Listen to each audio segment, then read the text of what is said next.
জিবরিল আমিন আযান দিয়ে দিলেন। যেই মাত্র জিবরাইল আযান দিলেন সবাই নামাজের জন্য তৈরি হয়ে গেলেন। জিবরিল আমিন দেখতেছেন আমার নবী দাঁড়ানো, কেউ যায় না। হযরতে জিবরিল আমিন বলে, নবী গো, আজকে এই ইমামতের মুসাল্লায় দুনিয়ার কেউ যাবে না, আজকে আপনি হবেন ইমামুল মুরসালিন।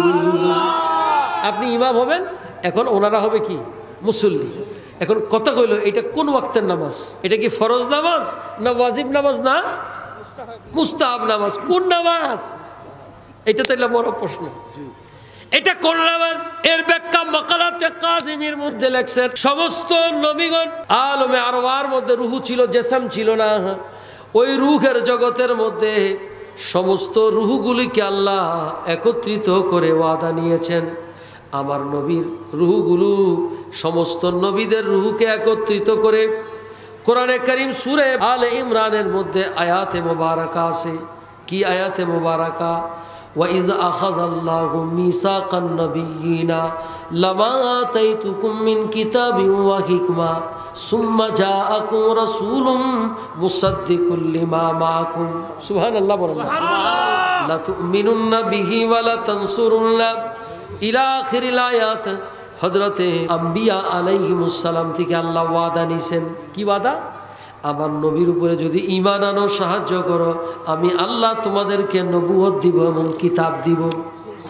এ বাবা, আলমে আরওয়ার মধ্যে ওই নবীদের ওয়াদা ছিল। এই জন্য সমস্ত নবীগণ দুনিয়ার মধ্যে এসে দুইটা দাওয়াত দিয়েছেন। একটা হলো লা ইলাহা ইল্লাল্লাহ, আল্লাহর দাওয়াত দিয়েছেন যিনি লা শারীক, আর আরেকটা দাওয়াত দিয়েছেন সেটা হলো তোমাদের মাঝে মাবউস হবেন একজন রাসূল, তার নাম হবে মুহাম্মদে মুস্তাফা সাল্লাল্লাহু আলাইহি ওয়াসাল্লাম। এ বাবা, এই দুই দাওয়াত দিয়েছেন। তার পরিপ্রেক্ষিতে দেখা যায় সমস্ত নবীদের একটা আরজু ছিল, যেই নবীর দাওয়াত দিলাম সেই নবীরে তো দেখলাম না। আল্লাহ তোমার কাছে দরখাস্ত, আজকে সবে মেরাজের রাত্রে নিয়ে যাইতেছো তোমার বন্ধুরে তোমার কাছে, আমাদের একটা আরজি, তোমার দোস্তের চেহারা দেখব আর শুকরিয়া আদায় করব। এই জন্য আল্লাহ তাআলা বাইতুল মুকাদ্দাসের মধ্যে সব নবীদেরকে একত্রিত করে নবী পাকের চেহারার দিদার করিয়েছেন।